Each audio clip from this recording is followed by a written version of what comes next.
ਦੋਸਤੋ ਪੰਜਾਬੀ ਟ੍ਰਿਬਿਊਨ ਦੇ ਰੋਜ਼ਾਨਾ ਪ੍ਰੋਗਰਾਮ ਵੇਲੇ ਦੀ ਗੱਲ ਵਿੱਚ ਤੁਹਾਡਾ ਸਵਾਗਤ ਹੈ। ਮੈਂ ਆਤਿਸ਼ ਗੁਪਤਾ ਤੁਹਾਡੇ ਸਾਹਮਣੇ ਹਾਜ਼ਰ ਹਾਂ ਤੇ ਅੱਜ ਅਸੀਂ ਗੱਲ ਕਰਾਂਗੇ ਤੇਲ ਕੀਮਤਾਂ ਦਾ ਖੇਤੀ ਤੇ ਅਸਰ। ਸਾਡੇ ਨਾਲ ਇਸ ਵਿਸ਼ੇ ਤੇ ਗੱਲਬਾਤ ਕਰਨ ਲਈ ਵਿਸ਼ੇਸ਼ ਤੌਰ ਤੇ ਹਾਜ਼ਰ ਨੇ ਸਾਡੇ ਸੀਨੀਅਰ ਪੱਤਰਕਾਰ ਸ਼੍ਰੀ ਹਮੀਰ ਸਿੰਘ ਜੀ।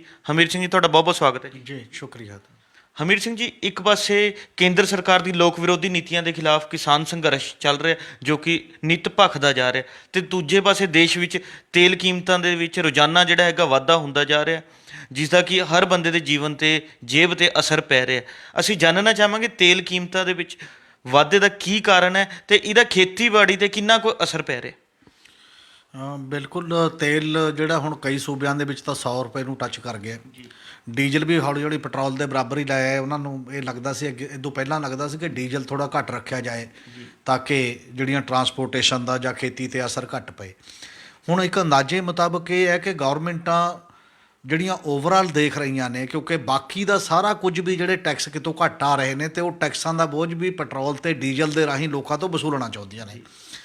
ਇੱਕ ਅੰਦਾਜ਼ੇ ਮੁਤਾਬਕ ਜਿਹੜਾ ਬਜਟ ਅਨੁਮਾਨ ਨੇ, ਮਤਲਬ ਜਨਰਲ ਅੰਦਾਜ਼ਾ ਨਹੀਂ ਹੈ, 2019 ਔਰ 20 ਦਾ ਸਾਲ ਜਿਹੜਾ ਸੀ, ਕੇਵਲ ਉਸੇ ਦੌਰਾਨ ਹੀ 5.5 ਲੱਖ ਕਰੋੜ ਰੁਪਈਆ ਕੇਂਦਰ ਤੇ ਰਾਜ ਸਰਕਾਰਾਂ ਨੂੰ ਟੈਕਸ ਦੇ ਰੂਪ 'ਚ ਪੈਟਰੋਲ ਤੇ ਡੀਜ਼ਲ ਤੋਂ ਆਇਆ। ਹੁਣ ਉਦੋਂ ਬਾਅਦ ਕਿੰਨੇ % ਲਗਾਤਾਰ ਵੱਧ ਗਿਆ, ਜਦੋਂ ਪਹਿਲਾਂ ਪਿਛਲੇ 2020 ਦੇ ਵਿੱਚ ਹੀ ਸਰਕਾਰ ਨੇ, ਕੇਂਦਰ ਦੀ ਸਰਕਾਰ ਨੇ ਇੱਕੋ ਝਟਕੇ 'ਚ 10 ਰੁਪਏ ਪ੍ਰਤੀ ਲੀਟਰ ਪੈਟਰੋਲ ਤੇ 13 ਰੁਪਏ ਜਿਹੜੇ ਉਹ ਡੀਜ਼ਲ 'ਚ ਲਗਭਗ ਵਾਧਾ ਕਰਤਾ। ਕਸਟਮ ਡਿਊਟੀ ਵਧਾਤੀ ਸੀ ਅਤੇ ਉਹਦੇ ਮੁਤਾਬਕ ਜਿਹੜੀ ਐਕਸਾਈਜ਼ ਡਿਊਟੀ ਵਧਾਤੀ ਸੀ ਉਹਦੇ ਮੁਤਾਬਕ ਚੱਲਿਆ।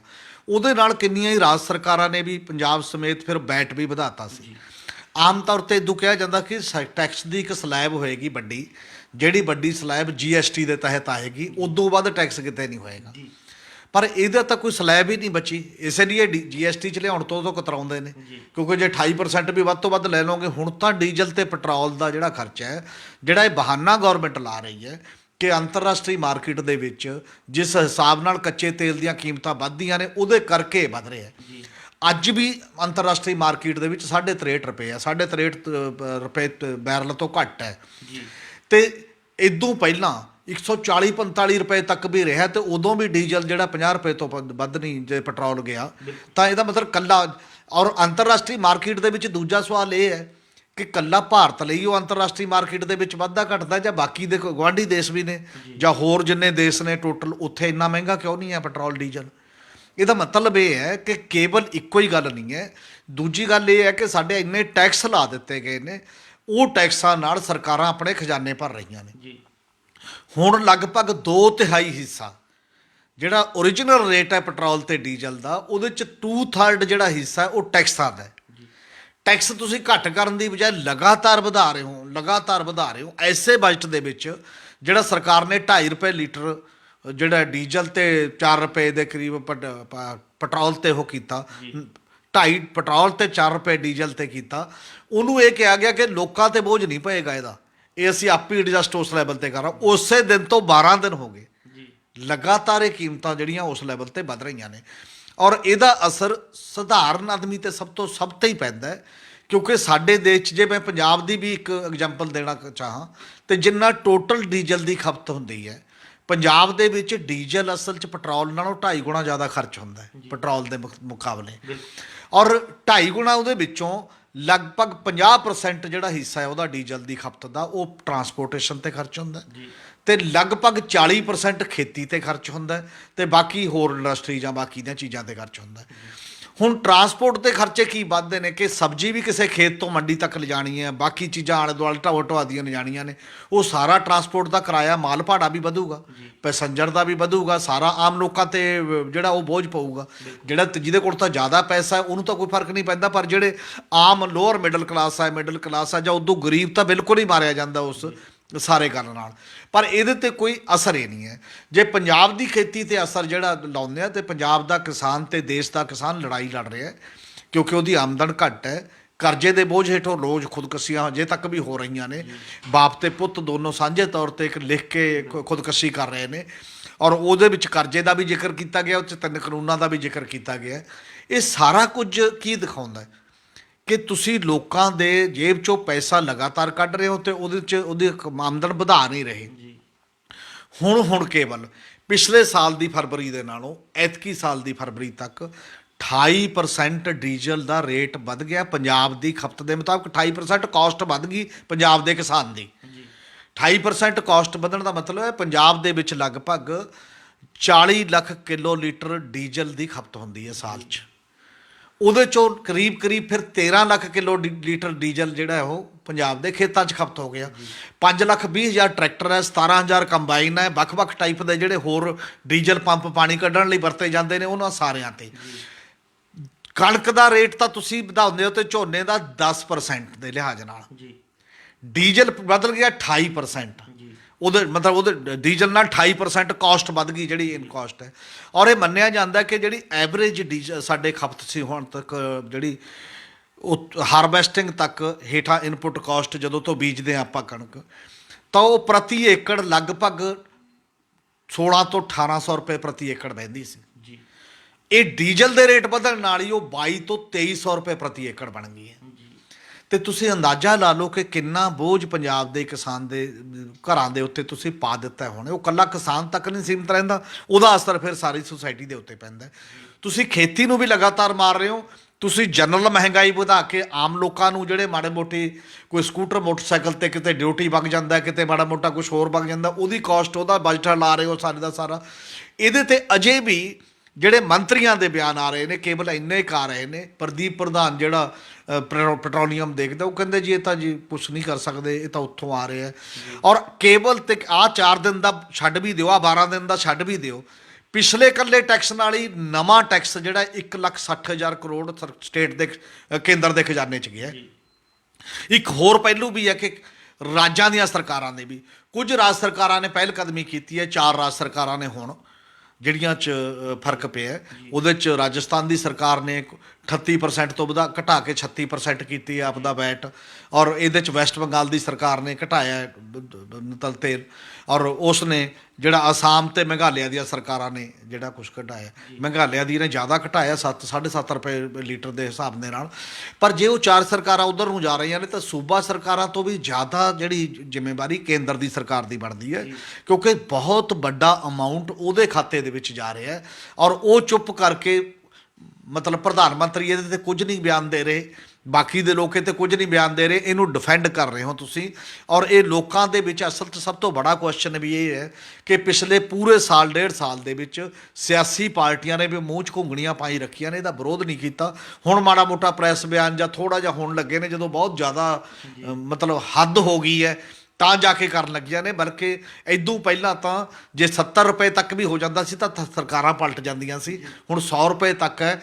ਅਜੇ ਵੀ ਸਿਆਸੀ ਪਾਰਟੀਆਂ ਦਾ ਉਫਾਨ ਉਸ ਪੱਧਰ ਦੇ ਉੱਤੇ ਨਹੀਂ ਆ ਰਿਹਾ। ਕਿਤੇ ਨਾ ਕਿਤੇ ਅੰਡਰ ਹੈਂਡ ਅੰਡਰ ਕਰੰਟ ਜਿਹੜੇ ਲੀਡਰਸ਼ਿਪ ਹੈ ਸ਼ਾਇਦ ਉਹਨੂੰ ਦੁੱਖ ਨਹੀਂ ਲੱਗ ਰਿਹਾ, ਕਿਉਂਕਿ ਉਹਨਾਂ ਕੋਲ ਪੈਸਾ ਹੁਣ ਕਰੋੜਪਤੀ ਆ ਰਹੇ ਨੇ ਪੋਲੀਟਿਕਸ ਦੇ ਵਿੱਚ, ਨਾਰਮਲ ਲੋਕ ਨਹੀਂ ਆ ਰਹੇ। ਇਹ ਉਹਨਾਂ ਦੀ ਜ਼ਿੰਮੇਵਾਰੀ ਹੈ ਜਿਹੜੀ ਸਿਆਸੀ ਦੇ ਤੌਰ ਤੇ ਬਣਦੀ ਸੀ। ਪਰ ਕਿਸਾਨ ਅੰਦੋਲਨ ਵਿੱਚ ਹੀ ਡੀਜ਼ਲ ਪੈਟਰੋਲ ਦਾ ਲੈ ਕੇ ਵੀ ਉਹਦੇ 'ਤੇ ਇੱਕ ਹਾਦਾ ਨਾਰਾ ਮਾਰ ਰਿਹਾ ਉਸ ਪੱਧਰ ਦੇ ਉੱਤੇ, ਕਿਉਂਕਿ ਅਜੇ ਅੰਦੋਲਨ ਉਹ 3 ਕਾਨੂੰਨਾਂ ਤੇ MSP ਦੀ ਜਿਹੜੀ ਖਰੀਦ ਦੀ ਗਰੰਟੀ ਦੇ ਕੁਐਸਚਨ ਤੇ ਲੜਿਆ ਜਾ ਰਿਹਾ। ਔਰ ਇਹ ਬਹੁਤ ਵੱਡਾ ਸਵਾਲ ਹੈ ਸਾਡੇ ਸਾਹਮਣੇ ਕਿ ਬੇਲਗਾਮ ਤਰੀਕੇ ਦੇ ਨਾਲ ਜੇ ਹੁਕਮਰਾਨ ਕੰਮ ਕਰਨਗੇ ਤਾਂ ਕੋਈ ਨਹੀਂ ਦੇਸ਼ ਨੂੰ ਬਚਾ ਸਕਦਾ ਉਸ ਪੱਧਰ ਦੇ ਉੱਤੇ। ਹਮੀਰ ਸਿੰਘ ਜੀ, ਜਿਵੇਂ ਤੁਸੀਂ ਦੱਸਿਆ ਵੀ ਕਿ ਮਹਿੰਗਾਈ ਤੇ ਨੱਥ ਪਾਉਣ ਨੂੰ ਲੈ ਕੇ ਜਿਹੜਾ ਹੈਗਾ ਕੇਂਦਰ ਤੇ ਸੂਬਾ ਸਰਕਾਰਾਂ ਦੋਵੇਂ ਹੀ ਆਪਣੀ ਜ਼ਿੰਮੇਵਾਰੀ ਤੋਂ ਪਿੱਛੇ ਹਟ ਰਹੀਆਂ ਨੇ। ਜੇਕਰ ਗੱਲ ਕਰੀਏ ਤੇਲ ਕੀਮਤਾਂ ਤੇ ਕੇਂਦਰ ਤੇ ਸੂਬਾ ਸਰਕਾਰਾਂ ਟੈਕਸਾਂ ਨੂੰ ਲੈ ਕੇ ਇੱਕ ਦੂਜੇ ਦੇ ਦੋਸ਼ ਤਾਂ ਬਹੁਤ ਲਾ ਰਹੀਆਂ ਨੇ, ਪਰ ਕੋਈ ਵੀ ਜਿਹੜਾ ਹੈਗਾ ਆਪਣੇ ਟੈਕਸ ਘਟਾਉਣ ਲਈ ਤਿਆਰ ਨਹੀਂ ਹੈ। ਇਸ ਨੂੰ ਤੁਸੀਂ ਕਿਵੇਂ ਦੇਖੋਗੇ? ਹਾਂ ਬਿਲਕੁਲ, ਇਹ ਦੋਨੇ ਨੇ, ਕਿਉਂਕਿ 2 ਚੀਜ਼ਾਂ ਦਾ ਟੈਕਸ ਹੈ ਉਹਦੇ ਤੇ, ਐਕਸਾਈਜ਼ ਡਿਊਟੀ ਦਾ ਤੇ ਵੈਟ ਦਾ। ਵੈਟ ਸੂਬਾ ਸਰਕਾਰਾਂ ਲਾਉਂਦੀਆਂ ਨੇ ਤੇ ਉਹ ਹੈ। ਔਰ ਜਦੋਂ ਕੇਂਦਰ ਸਰਕਾਰ ਵਧਾਉਂਦੀ ਹੈ ਤਾਂ ਸੂਬਿਆਂ ਨੇ ਵੀ ਵਧਾਉਣਾ ਸ਼ੁਰੂ ਕਰਤਾ ਸੀ ਨਾਲ ਦੀ ਨਾਲ ਉਸੇ ਤਰੀਕੇ ਦੇ ਨਾਲ। ਇਸੇ ਕਰਕੇ ਫਰਕ ਹੈ ਥੋੜ੍ਹਾ ਜਿਹਾ। ਜਿਹੜੇ ਸੂਬੇ 'ਚ ਵੈਟ ਜਿੰਨਾ ਜ਼ਿਆਦਾ ਪੈਟਰੋਲ ਤੇ ਡੀਜ਼ਲ ਦੇ ਉਨਾ ਜ਼ਿਆਦਾ ਮਹਿੰਗਾ ਹੋ ਗਿਆ, ਤੇ ਜਿੰਨਾ ਘੱਟ ਉਨਾ ਕੁ ਫਰਕ ਹੈ 9-10 ਰੁਪਏ ਤੱਕ ਦਾ ਆਪਸ ਦੇ ਵਿੱਚ ਮਾਰਜਨ। ਪਰ ਸਵਾਲ ਇਹ ਹੈ ਕਿ ਕੇਂਦਰ ਸਰਕਾਰ ਦੀ ਇਹਦੇ 'ਤੇ ਸਭ ਤੋਂ ਜ਼ਿਆਦਾ ਜ਼ਿੰਮੇਵਾਰੀ ਇਸ ਕਰਕੇ ਹੈ। ਤੇ ਐਤਕੀ ਇੱਕ ਡਾਟਾ ਆਇਆ ਜਿਹੜੀ ਅੱਜ ਹੀ ਇੱਕ ਰਿਪੋਰਟ ਛਪੀ ਹੈ, 15ਵੇਂ ਫਾਈਨਾਂਸ ਕਮਿਸ਼ਨ ਦਾ ਜਿਹੜਾ ਚੇਅਰਮੈਨ ਹੈ ਉਹਦੀ ਇੰਟਰਵਿਊ ਹੈ। ਉਹ ਇਹ ਕਹਿ ਰਹੇ ਨੇ ਕਿ ਜਿਹੜਾ ਇੱਕ ਤਾਂ ਸਟੇਟਾਂ ਤੇ ਕੇਂਦਰ ਦੇ ਵਿੱਚ ਵੰਡਣਯੋਗ ਜਿਹੜਾ ਮਾਲੀ ਹੈ ਕਿ ਕਿੰਨਾ ਕੇਂਦਰ ਨੂੰ ਜਾਏਗਾ, ਜੇ 42% ਜਾਏਗਾ ਤਾਂ ਸਟੇਟਾਂ ਨੂੰ, ਤਾਂ ਉਹ ਕਿਹੜੇ ਕਿਹੜੇ ਸਕੀਮ 'ਚ ਕਿੱਥੇ ਕਿੱਥੇ ਜਾਣਾ ਤੇ ਉਹਨੂੰ ਰੈਵਨਿਊ ਵੰਡਿਆ ਜਾਂਦਾ। ਇੱਕ ਨੇ ਸੈਸ ਤੇ ਸਰਚਾਰਜ, ਜਿਹੜਾ ਓਰੀਜਨਲ ਟੈਕਸ ਹੈ ਉਹਦੇ 'ਚੋਂ ਜਿੰਨਾ ਮਾਲੀਆ ਆਉਂਦਾ ਉਹ ਸਟੇਟ ਤੇ ਕੇਂਦਰ 'ਚ ਵੰਡਿਆ ਜਾਂਦਾ। ਤੇ ਜਿਹੜੇ ਸਰਚਾਰਜ ਤੇ ਸੈਸ ਲੱਗਦੇ ਨੇ ਤੇ ਉਹ ਵੰਡੇ ਨਹੀਂ ਜਾਂਦੇ, ਉਹ ਕੇਵਲ ਕੇਂਦਰ ਦੀ ਝੋਲੀ 'ਚ ਰਹਿ ਜਾਂਦੇ ਨੇ। ਹੁਣ ਜਿੰਨਾ ਟੋਟਲ ਮਾਲੀਆ ਇਕੱਠਾ ਕਰਦੀ ਹੈ ਕੇਂਦਰ ਸਰਕਾਰ, ਪਹਿਲੀ ਵਾਰ ਹੈ ਕਿ ਇਹ ਲਗਭਗ 20% ਦੇ ਕਰੀਬ ਚਲਾ ਗਿਆ। ਮਤਲਬ ਪੰਜਵਾਂ ਹਿੱਸਾ ਤੁਸੀਂ ਟੈਕਸਾਂ ਦੇ ਵਜੋਂ ਨਹੀਂ, ਤੁਸੀਂ ਸੈਸ ਤੇ ਸਰਚਾਰਜ ਲਾ ਕੇ ਇਕੱਠਾ ਕਰ ਰਹੇ ਹੋ।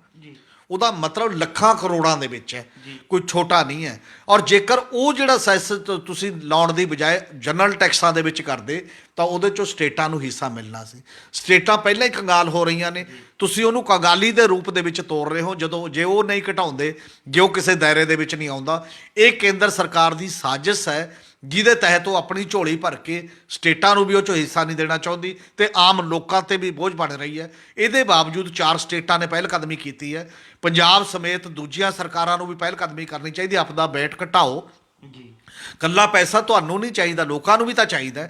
ਜੇ ਕਰੋਨਾ ਆਇਆ ਸੀ, ਕਰੋਨਾ ਦੇ ਦੌਰ ਦੇ ਵਿੱਚ ਤੁਸੀਂ ਕਹਿੰਦੇ ਹੋ ਕਿ ਸਾਡੇ ਕੋਲ ਟੈਕਸ ਦੇ ਵਿੱਚ ਟੈਕਸ ਘੱਟ ਹੋ ਗਿਆ, ਤਾਂ ਲੋਕਾਂ ਦੇ ਤਾਂ ਰੁਜ਼ਗਾਰ ਚਲੇ ਗਏ, ਲੋਕਾਂ ਦੀ ਰੋਜੀ ਰੋਟੀ ਚਲੀ ਗਈ, ਉਹਨਾਂ ਦੇ ਚੁੱਲ੍ਹੇ ਬੰਦ ਹੋ ਗਏ। ਤੁਸੀਂ ਲੋਕ ਮਾਰ ਕੇ ਉਹਨਾਂ ਦੇ ਆਪਣੇ ਟੈਕਸ ਨਹੀਂ ਨਾ ਭਰ ਸਕਦੇ। ਆਪਣੇ ਟੈਕਸ ਲਈ ਹੋਰ ਚੀਜ਼ਾਂ ਵਿਉਂਤਬੰਦੀ ਕਰੋ। ਕਾਰਪੋਰੇਟ ਕਿੰਨਾ ਟੈਕਸ ਦੇ ਰਿਹਾ, ਉਹ ਘਰਾਣੇ, ਜਿਹੜੀ ਐਕਸਫੋਰਮ ਦੀ ਰਿਪੋਰਟ ਦੇ ਮੁਤਾਬਕ ਜਿਹੜੇ 11 ਘਰਾਣਿਆਂ ਨੂੰ ਇਸ ਦੇਸ਼ ਦਿਆਂ ਨੂੰ ਕਰੋਨਾ ਦੇ ਦੌਰ ਦੇ ਵਿੱਚ ਇੰਨੀ ਆਮਦਨ ਵਾਧੂ ਹੋ ਗਈ ਹੈ ਕਿ ਉਹ 10 ਸਾਲ ਮਨਰੇਗਾ ਚਲਾ ਸਕਦੇ ਨੇ ਤੇ 10 ਸਾਲ ਉਹ ਜਿਹੜਾ ਉਹ ਹੈਲਥ ਦਾ ਪੂਰਾ ਬਜਟ ਜਿਹੜਾ ਉਹ ਚਲਾ ਸਕਦੇ ਨੇ। ਇੰਨਾ ਪੈਸਾ ਇਕੱਠਾ ਹੋ ਗਿਆ, ਪੈਸਾ ਉਹਨਾਂ ਤੋਂ ਵਸੂਲੋ। ਬਿਲਕੁਲ, ਉਹਨਾਂ ਤੋਂ ਕਿਉਂ ਨਹੀਂ ਲੈ ਰਹੇ? ਤੁਸੀਂ ਆਮ ਲੋਕਾਂ ਤੇ ਕਿਉਂ ਬੋਝ ਪਾ ਰਹੇ ਹੋ ਲਗਾਤਾਰ?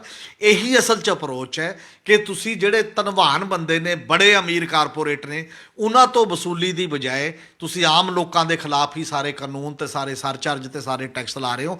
ਇਹਦੇ ਕਰਕੇ ਕਿਹਾ ਜਾਂਦਾ ਕਿ ਕਾਨੂੰਨ ਤੇ ਇਸ ਟੈਕਸ ਲੋਕ ਵਿਰੋਧੀ ਨੇ, ਸਰਕਾਰਾਂ ਲੋਕ ਵਿਰੋਧੀ ਫੈਸਲੇ ਲੈ ਰਹੀਆਂ ਨੇ। ਜੀ ਹਮੀਰ ਸਿੰਘ ਜੀ, ਇਹ ਤਾਂ ਸੀ ਤੇਲ ਕੀਮਤਾਂ ਦੀ ਗੱਲ। ਜੇਕਰ ਹੁਣ ਅਸੀਂ ਗੱਲ ਕਰੀਏ ਕਿਸਾਨ ਅੰਦੋਲਨ ਦੀ, ਦੇਸ਼ ਵਿੱਚ ਕਿਸਾਨ ਅੰਦੋਲਨ ਸ਼ਿਖਰ ਵੱਲ ਵੱਧਦਾ ਜਾ ਰਿਹਾ ਤੇ ਇਸੇ ਦੌਰਾਨ ਜਿਹੜਾ ਹੈਗਾ ਕੇਂਦਰੀ ਖੇਤੀ ਮੰਤਰੀ ਨਰਿੰਦਰ ਤੋਮਰ ਵੱਲੋਂ ਕੱਲ੍ਹ ਇੱਕ ਫੇਰ ਜਿਹੜਾ ਹੈਗਾ ਬਿਆਨ ਦਿੱਤਾ ਗਿਆ ਵੀ ਕਿ ਭੀੜ ਇਕੱਠੀ ਕਰਨ ਨਾਲ ਕਾਨੂੰਨ ਨਹੀਂ ਬਦਲਦੇ। ਤੁਹਾਨੂੰ ਨਹੀਂ ਲੱਗਦਾ ਵੀ ਕਿ ਉਹਨਾਂ ਦੇ ਇਸ ਵਿਵਾਦਤ ਬਿਆਨ ਨਾਲ ਜਿਹੜਾ ਹੈਗਾ ਕੇਂਦਰ ਸਰਕਾਰ ਦੀ ਕਿੱਥੇ ਜਿਹੜੀ ਮਾਨਸਿਕਤਾ ਉਹ ਸਭ ਦੇ ਸਾਹਮਣੇ ਆ ਰਹੀ ਹੈ? ਮੈਨੂੰ ਲੱਗਦਾ ਕਿ ਮੰਤਰੀ ਜਿਹੜਾ ਲੋਕਾਂ ਦੇ ਇਕੱਠ ਨੂੰ, ਆਪਣੀਆਂ ਮੰਗਾਂ ਲਈ ਜੁੜਿਆ ਇਕੱਠ ਹੈ, ਉਹਨੂੰ ਭੀੜ ਸਮਝਦਾ ਹੈ। ਉਹ ਮੰਤਰੀ ਡੈਮੋਕ੍ਰੇਸੀ 'ਚ ਚੁਣੇ ਜਾਣ ਦੇ ਜਾਂ ਲੀਡਰ ਬਣਨ ਦੇ ਲਾਇਕ ਨਹੀਂ ਹੈ। ਔਰ ਜੇਕਰ ਕੋਈ ਸੱਭਿਅਕ ਸੁਸਾਇਟੀ ਉਸ ਤਰ੍ਹਾਂ ਦੀ ਹੋਵੇ ਜਾਂ ਗੌਰਮੈਂਟਾਂ ਨੂੰ ਥੋੜ੍ਹਾ ਬਹੁਤ ਦਿਮਾਗੀ ਤੌਰ 'ਤੇ ਇਹ ਗੱਲ ਹੋਵੇ ਕਿ ਹਾਂ ਅਸੀਂ ਇੱਕ ਸੱਭਿਅਕ ਸਮਾਜ ਦੇ ਵਿੱਚ ਰਹਿ ਰਹੇ ਹਾਂ, ਅਸੀਂ ਇੱਕ ਸੰਵਿਧਾਨ ਦੇ ਦਾਇਰੇ 'ਚ ਰਹਿ ਰਹੇ ਹਾਂ, ਅਸੀਂ ਇੱਕ ਕਾਨੂੰਨ ਦੇ ਦਾਇਰੇ 'ਚ ਰਹਿ ਰਹੇ ਹਾਂ। ਇਹ ਦੇਸ਼ ਦਾ ਸੰਵਿਧਾਨ ਲੋਕਾਂ ਨੂੰ ਆਪਣੇ ਮੰਗਾਂ ਮਸਲਿਆਂ ਲਈ ਸ਼ਾਂਤਮਈ ਇਕੱਠੇ ਹੋਣ ਦਾ ਹੱਕ ਦਿੰਦਾ ਹੈ, ਆਪਣੇ ਵਿਚਾਰ ਪ੍ਰਗਟਾਵੇ ਦਾ ਹੱਕ ਦਿੰਦਾ ਹੈ। ਜਦੋਂ ਮਿਨਿਸਟਰ ਉਹਨੂੰ ਭੀੜ ਕਹਿਣ ਦੀ ਗੱਲ ਕੀਤੀ ਜਾਏ ਤਾਂ ਇਹਦੇ ਤੋਂ ਦਿਖਾਈ ਦਿੰਦਾ ਕਿ ਮੰਤਰੀ ਸੰਵਿਧਾਨ ਦਾ ਵੀ ਅਪਮਾਨ ਕਰ ਰਿਹਾ ਹੈ, ਕਾਨੂੰਨ ਦਾ ਅਪਮਾਨ ਕਰ ਰਿਹਾ ਤੇ ਲੋਕਤੰਤਰ ਦਾ ਅਪਮਾਨ ਕਰ ਰਿਹਾ ਹੈ। ਔਰ ਲੋਕਾਂ ਕੋਲ ਇੱਕੋ ਇੱਕ ਤਰੀਕਾ ਹੁੰਦਾ ਹੈ, ਜਦੋਂ ਉਹਦੀ ਸੁਣਵਾਈ ਵੈਸੇ ਨਾ ਹੋਵੇ, ਜਦੋਂ ਤੁਸੀਂ ਵਾਅਦੇ ਕਰਕੇ ਮੁੱਕਰ ਜਾਂਦੇ ਹੋ, ਜਦੋਂ ਤੁਸੀਂ ਬਾਰ-ਬਾਰ ਝੂਠ ਪ੍ਰਚਾਰ ਰਹੇ ਹੋ ਕਿ ਅੰਦੋਲਨ ਇਕੱਲਾ ਥੋੜ੍ਹੇ ਜਿਹੇ ਲੋਕਾਂ ਦਾ ਹੈ, ਤਾਂ ਲੋਕਾਂ ਨੂੰ ਦਿਖਾਉਣ ਦੇ ਲਈ ਕਿ ਅਸੀਂ ਬਹੁਤ ਜ਼ਿਆਦਾ ਲੋਕ ਆ, ਉਹਦੇ ਕੋਲ ਇੱਕ ਤਰੀਕਾ ਕੀ ਹੈ? ਇਹ ਕਾਨੂੰਨ ਇਜਾਜ਼ਤ ਦਿੰਦਾ, ਇਹ ਜਮਹੂਰੀਅਤ ਇਜਾਜ਼ਤ ਦਿੰਦੀ ਹੈ ਕਿ ਲੋਕ ਸਲੀਕੇ ਨਾਲ ਬੈਠਣ, ਲੱਖਾਂ ਦੀ ਤਾਦਾਦ 'ਚ ਆਉਣ, ਆਪਣਾ ਰੋਸ ਪ੍ਰਗਟਾਵਾ ਕਰਨ। ਦੁਨੀਆ ਨੂੰ ਤਾਂ ਦਿਖ ਰਿਹਾ ਪੂਰੀ ਨੂੰ ਕਿ ਲੋਕ ਇਕੱਠੇ ਹੋ ਰਹੇ ਨੇ ਉਹ ਕਿਤੇ। ਹਾਂ, ਜਿਹੜੀ ਬੀਜੇਪੀ ਦੀ ਇੱਕ ਮਾਨਸਿਕਤਾ ਹੈ, ਹਜੂਮੀ ਮਾਨਸਿਕਤਾ, ਉਹ ਇਹ ਹੈ ਕਿ ਭੀੜ ਇਕੱਠੀ ਕਰੋ, ਉਹਦਾ ਦਾਇਰਾ, ਉਹਦਾ ਦਿਮਾਗ ਇਸ ਹੱਦ ਤੱਕ ਨੀਵਾਂ ਲੈ ਆਓ ਕਿ ਉਹ ਦੂਜੇ ਧਰਮ ਦੇ ਲੋਕਾਂ ਨੂੰ ਉਹ ਲਵ ਜਹਾਦ ਦੇ ਨਾਂ 'ਤੇ, ਉਹ ਕਿਸੇ ਹੋਰ ਨਾਂ 'ਤੇ ਜਿਹਨੂੰ ਮਰਜ਼ੀ ਕਤਲ ਕਰਦੇ। ਔਰ ਜਿਹੜੇ ਕਾਤਲ ਹੋਣਗੇ ਫਿਰ ਤੁਸੀਂ ਹਾਰ ਲੈ ਕੇ ਜਾਓਗੇ। ਹਾਰ ਥਾਣਿਆਂ 'ਚੋਂ ਜਦੋਂ ਸੁੱਟਦੇ ਨੇ ਉਹ ਅਦਾਲਤ ਦੇ ਵਿੱਚੋਂ, ਅਤੇ ਉਦੋਂ ਗਾਲਾਂ ਦੇ ਵਿੱਚ ਹਾਰ ਪਾਓਗੇ। ਉਹੀ ਜੀ ਭੀੜ ਨੂੰ ਵਧਾਵਾ ਦਿਓਗੇ। ਪਰ ਜਿਹੜੀ ਭੀੜ ਦੀ ਬਜਾਏ ਜਿਹੜਾ ਸੰਗਤੀ ਰੂਪ ਦੇ ਵਿੱਚ ਜਿਹੜੇ ਲੋਕ ਆਪਣੇ ਮੰਗਾਂ ਮਸਲਿਆਂ ਦੇ ਲਈ ਇੱਕ ਸੰਗਠਿਤ ਤੇ ਅਨੁਸ਼ਾਸਿਤ ਰੂਪ ਦੇ ਵਿੱਚ ਆਵਾਜ਼ ਉਠਾਉਂਦੇ ਨੇ, ਉਹ ਜੇਕਰ ਤੁਹਾਨੂੰ ਭੀੜ ਲੱਗਣੀ ਸ਼ੁਰੂ ਹੋ ਜਾਏਗੀ ਤਾਂ ਤੁਸੀਂ ਅਜੇ ਜਮਹੂਰੀਅਤ ਬਾਰੇ ਬਹੁਤ ਕੁਝ ਸਿੱਖਣਾ ਹੈ। ਅਜੇ ਜਮਹੂਰੀਅਤ ਨਹੀਂ ਹੈ। ਇਹ ਠੀਕ ਹੈ ਕਿ ਮੰਤਰੀ ਦਾ ਇਹ ਕਹਿਣਾ ਕਿ ਕਿਉਂਕਿ ਇਹ ਹੰਕਾਰ ਨੂੰ ਵੀ ਜਨਮ ਦਿੰਦਾ ਤੇ ਅੰਦਰੋਂ ਡਰ ਨੂੰ ਵੀ ਜਿਹੜੀ ਐਡੀ ਭੀੜਾਂ ਨੇ ਉਹ ਕਾਨੂੰਨ ਵਾਪਸ ਨਹੀਂ ਲੈ ਸਕਣਗੀਆਂ। ਤਾਂ ਭੀੜਾਂ ਪਾਰਲੀਮੈਂਟ 'ਚ ਤਾਂ ਤੁਹਾਡੇ ਵਰਗਿਆਂ ਦੀ ਬਜਾਏ ਨਵੇਂ ਭੇਜ ਸਕਦੀਆਂ ਨੇ। ਫਿਰ ਆਉਣ ਵਾਲੇ ਦਿਨਾਂ 'ਚ ਅਸੈਂਬਲੀ 'ਚ ਤਾਂ ਕੋਈ ਨਵੇਂ ਲੋਕ ਭੇਜ ਸਕਦੀਆਂ ਨੇ ਆਉਣ ਵਾਲੇ ਦਿਨਾਂ 'ਚ, ਜੇ ਤੁਸੀਂ ਉਹਦਾ ਨਹੀਂ ਮੰਨਦੇ। ਪਰ ਜਦ ਤੁਸੀਂ ਜਾਂਦੇ ਹੋ ਵੋਟਰ ਕੋਲ, ਉਦੋਂ ਹੱਥ ਬੰਨ੍ਹ ਕੇ ਜਾਂਦੇ ਹੋ, ਤੁਹਾਡੇ ਸਹਾਰੇ ਹੈ ਜੀ ਜਨਤਾ ਭਗਵਾਨ ਹੈ, ਜਨਤਾ ਵੋਟ ਪਾਏ। ਉਹ ਵੀ ਤਾਂ ਭੀੜ ਹੁੰਦੀ ਹੈ ਤੁਹਾਡੀਆਂ ਰੈਲੀਆਂ 'ਚ ਜਿਹੜੇ ਲਿਆਉਂਦੇ। ਤੁਸੀਂ ਤਾਂ ਪਤਾ ਨਹੀਂ ਰੈਲੀਆਂ 'ਚ ਕਿਵੇਂ ਲਿਆਉਂਦੇ ਹੋ।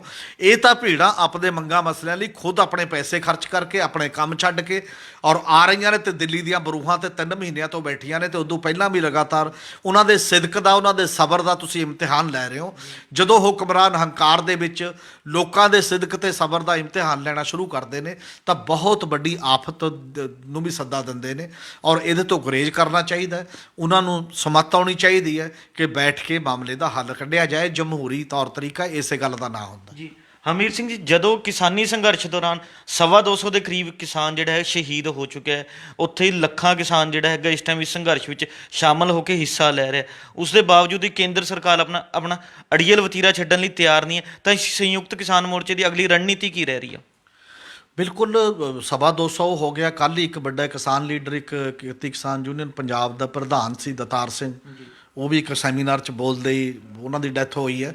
ਔਰ ਬਹੁਤ ਲੋਕ ਹੋਰ ਲਗਾਤਾਰ ਹੀ ਹੋ ਰਹੀ ਹੈ। ਕਦੇ ਕੋਈ ਸੁਈਸਾਈਡ ਦੀ ਵੀ ਜਿਹੜੀ ਆਪਾਂ ਗੱਲ ਕੀਤੀ, ਉਹ ਵੀ ਇਹ ਲਿਖ ਕੇ ਮਰ ਰਹੇ ਨੇ ਹੁਣ ਤਾਂ ਬਹੁਤੇ, ਜਿਹੜੇ ਕਹਿ ਰਹੇ ਨੇ ਕਿ ਅਸੀਂ ਪਰੇਸ਼ਾਨ ਆ ਕਿਉਂਕਿ ਗੌਰਮੈਂਟ ਸੁਣ ਨਹੀਂ ਰਹੀ ਸਾਡੀ।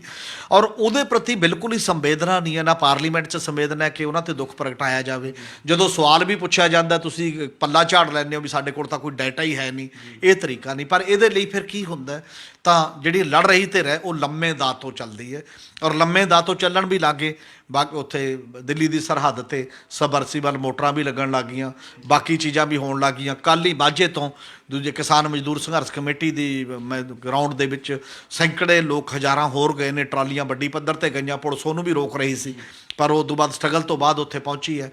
ਹੁਣ ਸੰਯੁਕਤ ਮੋਰਚੇ ਨੇ 23 ਤਰੀਕ ਨੂੰ, ਕੱਲ੍ਹ ਨੂੰ, ਜਿਹੜੇ ਪਗੜੀ ਸੰਭਾਲ ਜੱਟਾ ਲਹਿਰ ਦੇ ਮੋਢੀ ਸੀ ਸਰਦਾਰ ਅਜੀਤ ਸਿੰਘ, ਉਹਨਾਂ ਅਜੀਤ ਸਿੰਘ ਦੇ ਜਨਮ ਦਿਹਾੜੇ ਦੇ ਨੂੰ ਸਾਹਮਣੇ ਰੱਖ ਕੇ ਇੱਕ ਬੜਾ ਵੱਡਾ ਫੰਕਸ਼ਨ ਜਿਹੜਾ ਉੱਥੇ ਉਲੀਕਿਆ। ਅਤੇ ਇਸੇ ਤਰ੍ਹਾਂ 24 ਤਰੀਕ ਨੂੰ ਇਹ ਫੰਕਸ਼ਨ ਉਲੀਕਿਆ ਉੱਥੇ ਬੜੇ ਵੱਡੇ ਪੱਧਰ 'ਤੇ, ਕਿ ਸਮਰਪਿਤ ਕੀਤਾ ਜਾਏਗਾ ਜਿਹੜੇ ਟਰੈਪ ਸਰਕਾਰ ਨੇ ਵਸਾਇਆ ਸੀ 26 ਜਨਵਰੀ ਨੂੰ, ਉਹਦਾ ਸਹਾਰਾ ਲੈ ਕੇ ਸੈਂਕੜੇ ਕਿਸਾਨਾਂ ਨੂੰ ਤੁਸੀਂ ਝੂਠੇ ਪਰਚੇ ਦਰਜ ਕਰਕੇ ਜੇਲ੍ਹਾਂ 'ਚ ਰੱਖਿਆ ਹੋਇਆ। ਇਹ ਦਮਨ ਵਿਰੋਧੀ ਦਿਵਸ ਦੇ ਤੌਰ 'ਤੇ ਮਨਾਇਆ ਜਾਏਗਾ। ਉਹ ਦਮਨ ਇਹਨੂੰ ਵੀ ਕਲਾਵੇ 'ਚ ਲਏਗਾ ਕਿ ਤੁਹਾਡੇ ਦਮਨ ਕਰਕੇ ਇੰਨੇ ਬੰਦੇ ਸ਼ਹੀਦੀ ਪਾ ਗਏ, ਉਹਨੂੰ ਵੀ ਲਏਗਾ ਕਿ ਉਹਨਾਂ ਦੇ ਮੁਕੱਦਮੇ ਦਰਜ ਕਰਦੇ ਹੋ। ਇਕੱਲਾ ਇੱਥੇ ਨਹੀਂ ਕਰਦੇ, ਤੁਸੀਂ ਤਾਂ ਹੋਰਾਂ ਲੋਕਾਂ 'ਤੇ ਵੀ ਪਰਚੇ ਦਰਜ ਕਰ ਰਹੇ ਹੋ ਜਿਹੜੇ ਮਾੜੇ ਮੋਟੇ ਸਪੋਰਟਰ ਨੇ, ਚਾਹੇ ਉਹ ਦਿਸ਼ਾ ਰਵੀ ਹੈ, ਚਾਹੇ ਉਹ ਨਿਕਿਤ ਹੈ, ਚਾਹੇ ਉਹ ਸੰਤਨੂ ਹੈ, ਜਿੰਨੇ ਵੀ ਲੋਕ ਹੋਰ ਨੇ, ਇਹ ਸਾਰਿਆਂ ਦੇ ਇਕੱਠ ਦੇ ਦਮਨ ਵਿਰੋਧੀ ਦਿਵਸ ਦੇ। 27 ਤਰੀਕ ਨੂੰ ਭਗਤ ਰਵਿਦਾਸ ਜੀ ਦੀ ਜਿਹੜੀ ਜਯੰਤੀ ਦੇ ਉੱਤੇ ਉਹਨਾਂ ਨੇ ਇੱਕ ਬੜਾ ਵੱਡਾ ਇਕੱਠ ਰੱਖਿਆ। ਉਹਦੇ ਪਿੱਛੇ ਮਾਨਸਿਕਤਾ ਸ਼ਾਇਦ ਇਹ ਹੈ ਕਿ ਇਹ ਇਕੱਲਾ ਕਿਸਾਨੀ ਦਾ ਸਵਾਲ ਨਹੀਂ ਹੈ, ਔਰ ਕਿਸਾਨੀ ਦੀ ਬਜਾਏ ਸਾਰੇ ਲੋਕਾਂ ਦਾ ਰਵਿਦਾਸ ਭਾਵੇਂ ਗੁਰੂ ਗ੍ਰੰਥ ਸਾਹਿਬ ਦੇ ਵਿੱਚ ਤਾਂ ਉਹ ਇਕੱਠੀ ਹੈ ਬਾਣੀ, ਸਾਰਾ ਸਾਂਝਾ ਹੀ ਗੁਰੂ ਦੇ ਤੌਰ 'ਤੇ ਹੈ, ਪਰ ਹੋਰ ਵੀ ਦੁਨੀਆ ਦੇ ਵਿੱਚ, ਦੇਸ਼ ਦੇ ਵਿੱਚ ਰਵਿਦਾਸ ਦੇ ਪੈਰੋਕਾਰ ਜਿਹੜੇ ਜਿੰਨੇ ਵੀ ਨੇ, ਉਹਨਾਂ ਨੂੰ ਇੱਕ ਮੈਸੇਜ ਵੀ ਹੈ ਕਿ ਸਾਰੇ ਗਰੀਬਾਂ ਦਾ, ਸਾਰੇ ਕਿਸਾਨਾਂ ਦਾ, ਸਾਰੇ ਲੋਕਾਂ ਦਾ ਇੱਕ ਮਤਲਬ ਅੰਦੋਲਨ ਹੈ। ਇਹਦੇ 'ਚ ਉਹ ਸਾਰੇ ਜਿਹੜੇ ਵੱਡੇ ਮਨੁੱਖ ਜਿਨ੍ਹਾਂ ਨੇ ਉਹਨਾਂ ਸਮਿਆਂ ਦੀਆਂ ਸਥਾਪਤੀਆਂ ਨੂੰ ਚੁਣੌਤੀ ਦਿੱਤੀ ਹੈ, ਅਤੇ ਜਿਨ੍ਹਾਂ ਨੇ ਇੱਕ ਸੁਪਨਾ ਸਿਰਜਿਆ ਸੀ, ਬੇਗਮਪੁਰੇ ਦਾ ਸੁਪਨਾ ਸਿਰਜਿਆ ਸੀ ਕਿ ਜਿੱਥੇ ਕੋਈ ਗਮ ਨਾ ਹੋਏ, ਇਹੋ ਜਿਹਾ ਰਾਜ ਚਾਹੀਦਾ ਹੈ, ਇਹੋ ਜਿਹੇ ਰਾਜੇ ਚਾਹੀਦੇ ਨੇ। ਜਿਹੜੀ ਉਹਨਾਂ ਦੀ ਫਿਲਾਸਫੀ ਹੈ, ਉਹਨਾਂ ਦਾ ਦਰਸ਼ਨ ਹੈ, ਉਹਨਾਂ ਦੀ ਵਿਚਾਰਧਾਰਾ ਹੈ, ਉਹਨੂੰ ਵੀ ਕਿਸਾਨ ਅੰਦੋਲਨ ਸਮਰਪਿਤ ਹੋਏਗਾ ਅਤੇ ਲੋਕਾਂ ਨੂੰ ਉਸ ਦੇ ਤੋਂ ਸੂਝ ਲੈ ਕੇ, ਉਸ ਤੋਂ ਪ੍ਰੇਰਨਾ ਲੈ ਕੇ ਅੱਗੇ ਅੰਦੋਲਨ ਦੇ ਵਿੱਚ ਆਉਣ ਦੀ ਜਿਹੜੀ ਪ੍ਰੇਰਨਾ ਵੀ ਦੇਵੇਗਾ, ਅਤੇ ਸਰਕਾਰਾਂ ਨੂੰ ਵੀ ਇਹ ਕਹੇਗਾ ਕਿ ਉਹਨਾਂ ਤੋਂ ਹੀ ਸਿੱਖ ਲਓ ਜੇ ਸਾਡੇ ਤੋਂ ਨਹੀਂ ਸਿੱਖਣਾ। ਘੱਟੋ ਘੱਟ ਇਸ ਅੰਦੋਲਨ ਦੇ ਵਿੱਚ ਲੋਕਾਂ ਨਾਲ, ਕਿਸਾਨਾਂ ਨਾਲ ਗੱਲਬਾਤ ਕਰਕੇ ਇਸ ਅੰਦੋਲਨ ਦਾ ਨਿਪਟਾਰਾ ਕਰੋ ਅਤੇ ਲੋਕਾਂ ਨੂੰ ਸੰਤੁਸ਼ਟ ਕਰੋ, ਅਤੇ ਉਹ ਸੰਤੁਸ਼ਟੀ ਜਿਹੜੀ ਆਉਣ ਵਾਲੇ ਦਿਨਾਂ ਦੇ ਵਿੱਚ ਦੇਸ਼ ਦੇ ਵੀ ਕੰਮ ਆਏਗੀ, ਦੁਨੀਆ ਦੇ ਵੀ। ਔਰ ਇਖਲਾਕੀ ਪੱਧਰ 'ਤੇ ਮੇਰਾ ਖਿਆਲ ਹੈ ਲੋਕਾਂ ਦਾ ਜਿਹੜਾ ਇਹ ਅੰਦੋਲਨ ਹੈ ਇਹ ਬਹੁਤ ਉੱਚਾ ਉੱਠ ਚੁੱਕਿਆ, ਅਤੇ ਗੌਰਮੈਂਟ ਹੁਣ ਇਖਲਾਕ ਤੋਂ ਨੀਵੀਆਂ ਗੱਲਾਂ ਕਰ ਰਹੀ ਹੈ। ਇਸ ਲਈ ਇਹ ਬੌਧਿਕਤਾ ਦਾ ਵੀ, ਇਖਲਾਕ ਦਾ ਵੀ, ਅਤੇ ਤਾਕਤਾਂ ਦੇ ਸਮਤੋਲ ਦਾ ਵੀ ਇੱਕ ਸਾਂਝਾ ਅੰਦੋਲਨ ਬਣ ਗਿਆ। ਆਉਣ ਵਾਲੇ ਦਿਨਾਂ ਦੇ ਵਿੱਚ ਅਜੇ ਲੰਮਾ ਹੈ, ਜਿੱਤੂਗਾ ਕੌਣ ਅਤੇ ਉਸ ਤਰੀਕੇ ਦਾ ਕਰੇਗਾ ਜਿੱਡਾ ਵੱਡਾ ਇਹ ਅੰਦੋਲਨ ਹੈ। ਅਤੇ ਸਰਕਾਰਾਂ ਵੱਡੀਆਂ ਵੱਡੀਆਂ ਹਾਰੀਆਂ ਨੇ ਜਨਤਾ ਦੇ ਰੋਹ ਸਾਹਮਣੇ, ਜਨਤਾ ਦੇ ਸਬਰ ਅਤੇ ਸੰਤੋਖ ਦੇ ਸਾਹਮਣੇ, ਔਰ ਲੱਗਦਾ ਇਹ ਹੈ ਕਿ ਸਰਕਾਰ ਇਹਦੇ 'ਚ ਵੀ ਅੰਤ ਨੂੰ ਜਿਵੇਂ ਮੱਛੀ ਪੱਥਰ ਚੱਟ ਕੇ ਮੁੜਦੀ ਹੈ, ਅਤੇ ਉੱਥੋਂ ਹੀ ਮੁੜਨ ਦੀ ਚਾਹਤ ਉਹਦੀ ਹੈ, ਉਦੋਂ ਪਹਿਲਾਂ ਮੁੜਨਾ ਨਹੀਂ ਚਾਹੁੰਦੀ। ਦੇਖੋ ਕੀ ਹੁੰਦਾ, ਅੰਦੋਲਨ ਚੱਲ ਰਿਹਾ ਅਤੇ ਸਰਕਾਰ ਦਾ ਆਪਣਾ ਹੱਟ ਵੀ ਚੱਲ ਰਿਹਾ, ਅਤੇ ਅੰਦੋਲਨਕਾਰੀ ਲੰਮੀ ਰਣਨੀਤੀ ਦੇ ਤਹਿਤ ਆਪਣੇ ਪ੍ਰਬੰਧ ਕਰ ਰਹੇ ਨੇ ਜੀ। ਇਹ ਸਨ ਸਾਡੇ ਸੀਨੀਅਰ ਪੱਤਰਕਾਰ ਸ਼੍ਰੀ ਹਮੀਰ ਸਿੰਘ ਜੀ, ਜਿਨ੍ਹਾਂ ਨੇ ਆਪਣੇ ਵਡਮੁੱਲੇ ਵਿਚਾਰ ਸਾਡੇ ਨਾਲ ਸਾਂਝੇ ਕੀਤੇ। ਕੱਲ੍ਹ ਨੂੰ ਇੱਕ ਨਵੇਂ ਵਿਸ਼ੇ ਦੇ ਨਾਲ ਫੇਰ ਮਿਲਾਂਗੇ ਪ੍ਰੋਗਰਾਮ ਵੇਲੇ ਦੀ ਗੱਲ ਵਿੱਚ। ਧੰਨਵਾਦ।